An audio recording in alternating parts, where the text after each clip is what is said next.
Buenas tardes a la gente que nos sintoniza. Quédese por favor con nosotros. Tengo una entrevista muy interesante el día de hoy. Bueno, una entrevista muy interesante.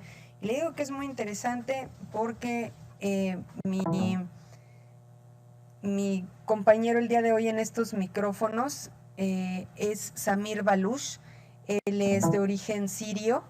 Él actualmente reside en el estado de Chihuahua y es, pues, yo creo que la única persona de ese país que vive aquí, ¿no? ¿No es así? Sí, hay comunidad. Sí. No lo habían manejado en otros lados como que usted era el único, pero a mí me da mucho gusto que esté con nosotros, Samir. Buenas tardes. Buenas tardes. Buenas tardes a todos. Gracias por venir, gracias por platicar con nosotros de este tema tan importante para el mundo, tan sensible para todos. Y digo para todos porque en últimas fechas, a través de las redes sociales sobre todo, hemos estado viendo manifestaciones de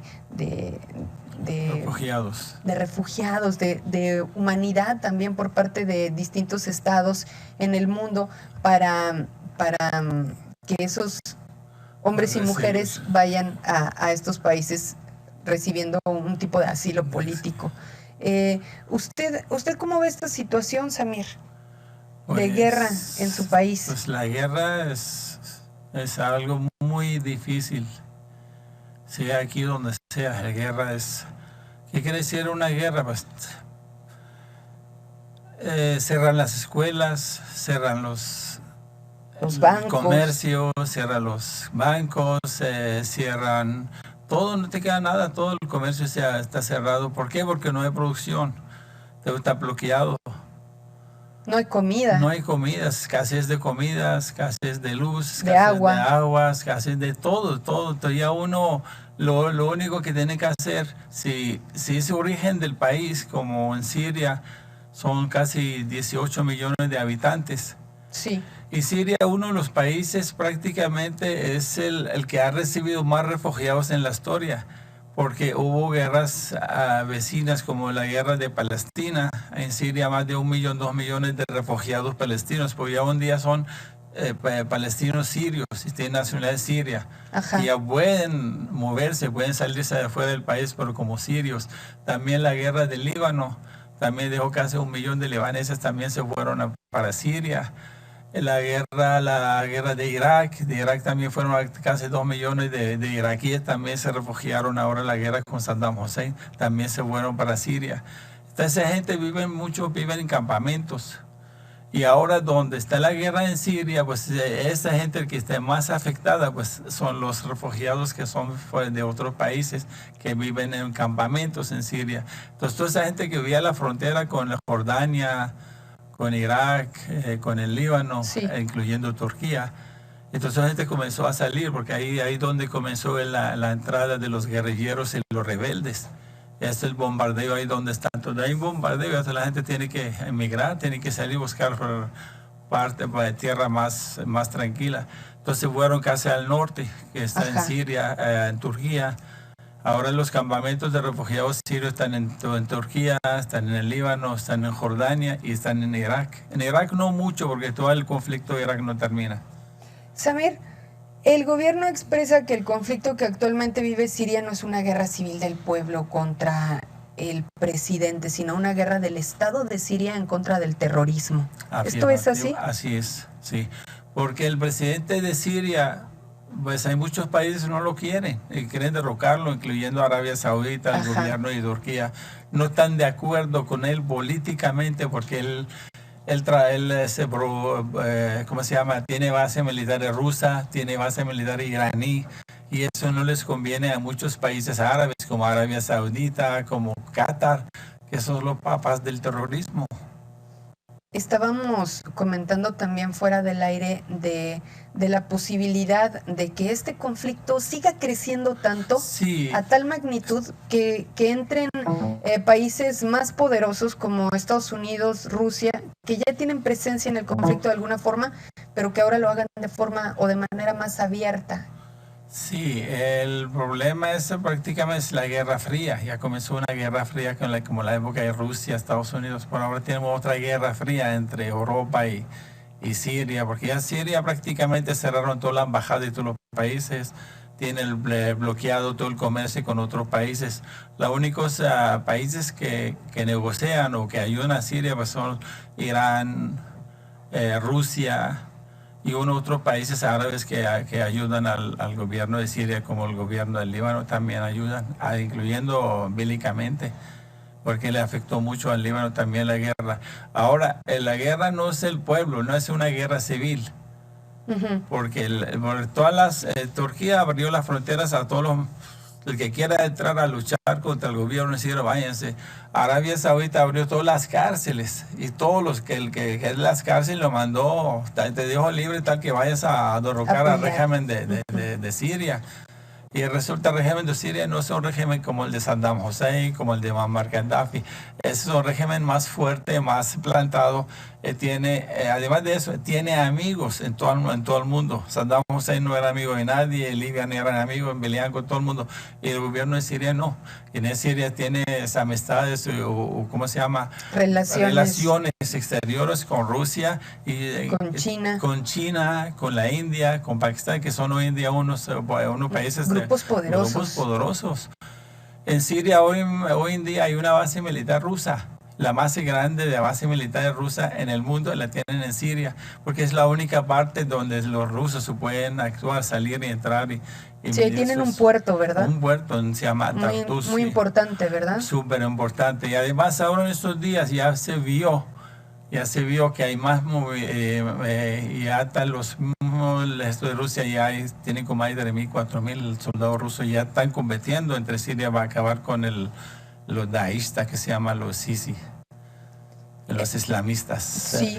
¿Usted le ve final próximo a esta guerra, a este conflicto, Por el Samir? momento no, está muy difícil.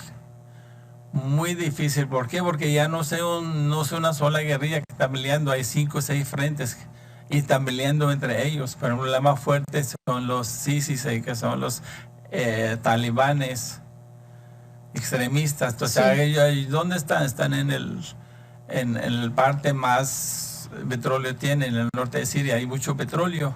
Y ahí donde están ahora los yihadistas. ¿Qué hacen? Pues saqueaban el petróleo, saqueaban a la gente y ahí están. Pero no son muchos, 50.000, 60.000 guerrilleros. Todos los días le llega más, ¿Por qué? Porque le ofrecen dinero, le ofrecen mujeres, le ofrecen ex combatientes europeos como en Inglaterra, que muchos soldados que estuvieron en Afganistán, en Pakistán, en Irak combatiendo. Sí. Esos son unos niños de 18 años, 20 años prestaron el servicio y cuando regresan a su país ya no saben de otra cosa que hacer. Entonces buscan donde hay un grupo bélico, un grupo ahí para ingresarse, que pague y que estén contentos ahí porque eso es lo que saben hacer. No son malos, no son guerrilleros que se van a matar, pero a eso se dedican, a la violencia. Y eso es lo que es el único que lo entrenaron a hacer eso. Y es el miedo de Europa hoy en día. Ahora los 500 familias casi que salieron estos días, no salieron de Siria directamente. Ellos estaban en campamentos en Turquía. Y como Turquía prácticamente es Europa, sí. Entonces es más fácil entrar por Bulgaria, por todos esos, con trenes, hasta a pie pueden pasar. Esos no salieron directamente de Siria. Ahora, hay muchos países europeos sí quieren ayudar a los refugiados, pero ¿a qué refugiados están hablando? Ellos quieren sacar a los católicos. A los cristianos. Bien. Ahora llegan, ¿cómo vas a llegar? No, yo quiero 10.000 familias. Sí, llegan a un campamento a la frontera con Siria y ya tienen analizado quién son, esos son cristianos, esos son musulmanes, esos son chiitas, esos son... Y ahí o sea, no los están ayudando a todos. Entonces... No, claro que no. Y además van a escoger gente que la puede servir. No van a llevar a niños y bebés y mamás. ¿Qué van a hacer con ella? Ahora en México, si el gobierno no puede mantener tanta gente que está en la calle pidiendo ahí en el puente aquí, ¿cómo va a traer otros 10.000 sirios que no saben hablar el español, no saben trabajar, no saben hacer nada? Y que la cultura es completamente distinta, además. Totalmente diferente. ¿Usted por qué llega a México, Samir? Porque nosotros los sirios, hablando de sirios, no refugiados, ¿sabes? Nosotros no salimos por conflicto, no salimos por la guerra, sino somos inmigrantes naturales, así Todos Sí. los sirios libaneses, donde llega encuentra sirios libaneses, son comerciantes, se dedican al comercio Muy bien. especialmente. Entonces, en mi caso, hace 40 años que salí, pues no me gustó. Mi papá fue militar y duramos mucho tiempo en guerra. Viví 2 guerras, una civil y una internacional. Y vimos el bombardeo, dormíamos, levantamos a la música. Si no hay metralleta, ¿qué pasó hoy? ¿Por qué no hay guerra? Hoy no atacaron hoy. Ya nos acostumbramos a vivir así. Entonces, en mi caso, pues ya a los 16 años, ya no quiero prestar el servicio. Y lo que vi en guerra, si vi que eso ya no quiero saber nada, ahí nos vemos. Ahí nos vemos. Y me ingresé a la flota mercantil griega. Ajá. En Atenas, Pereas, en Grecia. Sí. Y comencé a trabajar con ellos allá como 5 o 6 años. Pues regresé a Francia, fui para Italia. De último llegué a España y me gustó, ahí me entré, ¿Ahí aprendió español? Ahí comencé, entré a la Escuela Superior de Idiomas en Madrid. Muy bien. Y comencé, las primeras palabras que aprendí fue ahí, vamos a ver, qué tal, y cosas así uno aprende. Y dijo, con eso me voy a México. Y me gustó, no fue así, y me gustó España y comencé a estudiar. De repente me dio la locura que en Latinoamérica, ahí te voy. Entonces llegué a Cuba, Panamá, Venezuela, Ecuador. De último entré a Colombia y dice, ¿por qué el gobierno colombiano no me quería dejar entrar? Y algo debe haber en este país. Y resulta, entré, no sé cómo entré, pero entré. Y duré allá casi 18 años en Colombia. Caray, eso que no lo querían dejar entrar. Salí con la nacionalidad colombiana, hoy tengo la nacionalidad también mexicana, tengo la nacionalidad de mi país que es Siria y tengo otro documento de viaje de las Naciones Unidas. Samir Baluch, muy interesante lo que nos platica. Ojalá tengamos más tiempo de platicar próximamente, de ahondar en estos temas interesantes. Lamentablemente se nos acaba el tiempo. ¿Qué le gustaría agregar sobre el conflicto que se está viviendo en este país? Pues la ayuda, pues es que podemos ayudarle. En mi caso, yo tengo que ayudar a mi familia. ¿Con quién puedo ayudar? Pues ayudar a mis papás en cualquier cosa que lo puede mandar con dinero. Es lo único que le hace, es escasez de todo. Y ayuda para ayudarles es difícil. No tenemos relación en México, no tiene relación con Siria. Entonces, es súper difícil la ayuda de México, es muy difícil que ayudemos a los sirios. Entonces desgraciadamente es así. Es así. Sí. Y hay que verlo fríamente, ¿verdad? También porque no podemos hacer nada. También porque hay que pensar en los sirios también, ¿no? No es bueno tampoco conflicto, para ellos traerlos, sí, no tanto. Esa no es la solución. Solución que se ponga el mundo allá a bajarle un poco, o que salgan a luchar contra los terroristas. No hacemos nada, dejar a los terroristas que entren y sacar más gente, mejor frenar a los terroristas y dejar a la gente en sus casas. Claro, que es como debe ser, que se acabe la guerra y la gente no tiene que moverse. Exactamente. Claro. Muchas gracias por esta charla, Samir Baluch. Me da mucho gusto haberlo conocido. Muy interesante todo lo que nos platica y la óptica desde una persona pues que ha nacido en estas tierras que hoy están en conflicto y que desde hace mucho lo están lamentablemente, pero que bueno, que nos ayuda a comprender desde este lado del mundo lo que está pasando allá. Bueno, pues gracias por todo y en lo que lo puede servir aquí estamos a la orden. Gracias, buenas tardes. Buenas tardes. A una pausa.